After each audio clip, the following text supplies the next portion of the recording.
ഇപ്പോഴത്തെ സിനാരിയോയിൽ പെട്രോൾ പമ്പുകൾ കൂടി കൊടുക്കുന്ന പെട്രോളിന് അകത്ത്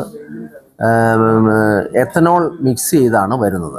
എത്തനോൾ എന്ന് പറഞ്ഞാൽ നേരത്തെ അത് 5% ഇപ്പോൾ അത് 20% മിക്സ് ചെയ്ത് വരുന്നു. ഈ എത്തനോളിൻ്റെ ഒരു ദോഷം എന്താണെന്ന് വെച്ച് കഴിഞ്ഞാൽ അത് എത്തനോള് ഈ വെള്ളവുമായിട്ട് ചേർന്ന് വണ്ടിക്ക് അതിൻ്റെ കമ്പഷന് പ്രോബ്ലം ഉണ്ടാവും.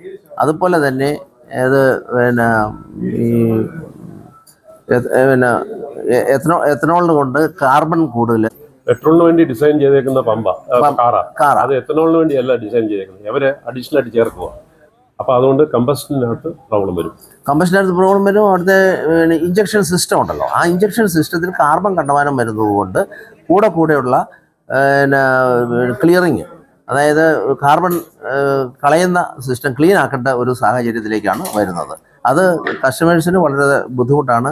തന്നെയല്ല, എല്ലാ വണ്ടിയും ഇറക്കുന്നത് തന്നെ ഈ പെട്രോൾ വണ്ടി ഓടുന്ന രീതിയിലുള്ള എൻജിൻ വെച്ച് ഫിറ്റ് ചെയ്താണ്.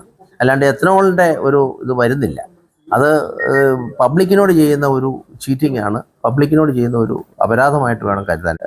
ബയോഡീസലാണ് ഇപ്പോൾ ചേർക്കുന്നത്. ബയോഡീസൽ ഈ പറഞ്ഞ പോലെ എത്തനോളിൻ്റെ ഇതുപോലെ തന്നെ ബയോഡീസലും ഡീസലിൻ്റെ അത് മിങ്കിൾ ചെയ്ത് വരുന്നു. ഇത് വന്നു കഴിഞ്ഞാൽ കാർബൺ കൂടുതലായിട്ടുണ്ടാകുകയും ഇതിൻ്റെ പമ്പിൻ്റെ കൂടെ ഉണ്ടാകുന്ന റിപ്പയർ ആവശ്യമായി വരികയും ചെയ്യുന്നു. അതാണ് അതിൻ്റെ ഒരു ദോഷം. തന്നെയല്ല, ഈ എത്തനോളിനും ബയോഡീസലിനും വില കുറവാണ്. ആ വില കുറഞ്ഞ സാധനം അത് പുതിയ വിലയ്ക്ക്, അതായത് പെട്രോളിൻ്റെ വിലയ്ക്ക് വിൽക്കുന്നു.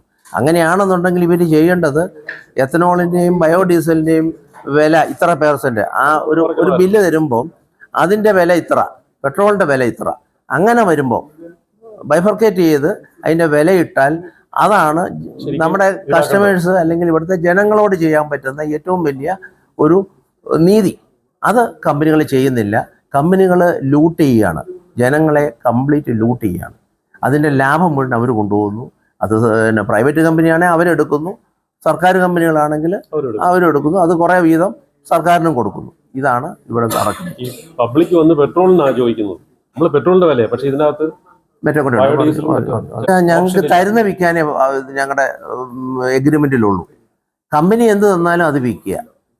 അത് ചെയ്യേണ്ടത്, അത് മനസ്സിലാക്കേണ്ടത് ഇവിടുത്തെ ജനങ്ങളാണ്. ജനങ്ങൾ മനസ്സിലാക്കി ഞങ്ങളെ കമ്പനികൾ ഞങ്ങളെ പറ്റിക്കുന്നു അല്ലെങ്കിൽ ഞങ്ങളെ ലൂട്ട് ചെയ്യുന്നു എന്നുള്ള ആ ഒരു രീതിയിൽ കമ്പനിയായിട്ട് അവർ വേണം, അല്ലെങ്കിൽ ഇവിടുത്തെ മീഡിയാസ് അല്ലെങ്കിൽ അങ്ങനെയുള്ളവർ വേണം കൂടുതൽ ടേക്കപ്പ് ചെയ്യാൻ. ബ്ലെൻഡഡ് പെട്രോളിൻ്റെ ഇഷ്യൂ എന്ന് പറയുന്നത് തന്നെ എത്തനോളിന് വാട്ടറിനോട് ഭയങ്കരമായ അഫിനിറ്റി ഉണ്ട്. അപ്പോൾ പെട്രോളിനകത്ത് എത്തനോൾ ബ്ലെൻഡ് ചെയ്ത് ചെന്ന് കഴിയുമ്പോഴത്തേനും ഒരു തുള്ളി വെള്ളം കയറി കഴിഞ്ഞാൽ നമ്മുടെ വണ്ടിയുടെ ടാങ്കിൽ ഈവൻ ഇഫ് ചെറിയ സ്ലൈറ്റ് വെള്ളം ഉണ്ടെങ്കിൽ പോലും എത്തനോൾ ഇത് അബ്സോർബ് ചെയ്യും. എത്തനോൾ അബ്സോർബ് ചെയ്ത് കഴിയുമ്പോഴത്തേനും പെട്രോൾ ഇതായിട്ടുള്ള ഒരു മെർക്കി സൊല്യൂഷൻ ആകും. ഇത് വണ്ടിയുടെ എഞ്ചിനിൽ പോയിട്ട് എഞ്ചിൻ പ്രശ്നമാകും. പല പമ്പുകളിലും ഈ എത്തനോൾ ബ്ലെൻഡ് പെട്രോൾ വരുന്നതുകൊണ്ട് ഇങ്ങനത്തെ ബുദ്ധിമുട്ടുകൾ ധാരാളമായിട്ടുണ്ടാകുന്നുണ്ട്. ഇതെല്ലാം ഡീലർമാരുടെ ഉത്തരവാദിത്വമായിട്ട് ഡീലർമാർക്ക് പേരുദോഷം ഉണ്ടാക്കുന്ന ഒരു കാര്യമാണ്. പക്ഷേ ഇതിന് ഡീലർമാർക്ക് യാതൊരു ഉത്തരവാദിത്തം അവർക്കൊന്നും ചെയ്യാൻ പറ്റത്തുമില്ല. ഇവിടെ പല പമ്പുകളിലും പ്രശ്നം ഉണ്ടായി. പബ്ലിക് അറിയുന്നില്ലല്ലോ ഇത് കമ്പനിയിൽ നിന്ന് ചെയ്യുന്നതാണെന്ന്. പക്ഷേ ഞങ്ങളെ ഉത്തരവാദിത്വമാണ്. പിന്നെ അത് കേടായിപ്പോയി, അതിനകത്ത് ഞങ്ങളത് ചെയ്തു തരണം എന്ന് പറഞ്ഞ് ഞങ്ങളുടെ ഭർത്താവ് വന്ന് കുസി കൊടുക്കണം. കേസുമൊക്കെ കൊടുക്കുവാണെങ്കിലും ഞങ്ങളുടെ ഭർത്താവ് കൊടുക്കുന്നത് എന്താണെന്ന് വെച്ചാൽ പെട്രോള് എത്തനോൾ ഇട്ട പെട്രോൾ ഇരിക്കുന്നിടത്ത് ഞങ്ങൾ മഴവെള്ളം വരാതെയും അതുപോലെയുള്ള കാര്യങ്ങൾ വളരെയധികം ശ്രദ്ധിച്ചില്ലെങ്കിൽ ഇത് ആ പ്രോഡക്റ്റ് പോവാണ്, അത് ഉപയോഗിക്കാൻ മേലാതെ പോവുക. എന്നിട്ട് ഇത് കമ്പനി എടുത്തുകൊണ്ട് പോയാൽ ഞങ്ങൾക്ക് തരുന്നത് എന്താ വെച്ചാൽ നോമിനൽ കാശാണ്. 4-5 രൂപ തരും.